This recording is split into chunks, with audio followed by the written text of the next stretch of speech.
Summer herbs and vegetables such as tomatoes and basil enhance any food they're combined with, and this simple to prepare Orzo Pasta Salad is no exception. Now, steaming orzo pasta in the steam oven is very easy. Just place the dried pasta in a small container with a pinch of salt and only enough water to cover the pasta.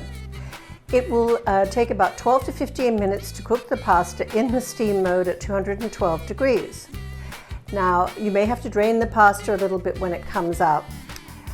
When the pasta is cooked to your liking and you've drained it, scrape it into a mixing bowl and combine with the other ingredients.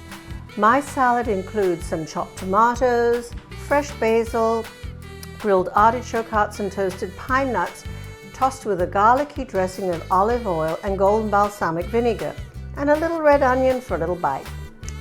Now, if you want to make the salad more substantial, you can also steam some uncooked shrimp to add into the salad. To steam or poach shrimp in the steam oven, place the shrimp in a small container with a little water at the base of the pan, a few lemon slices and a little dash of white wine, and steam the shrimp for about 3 to 4 minutes depending on the size until they have that nice orange color and they're firm, but not chewy. So you remove them from the poaching liquid and they can be refrigerated or folded into the salad when you're ready. Cooking has never been as easy as when you make good use of your steam oven.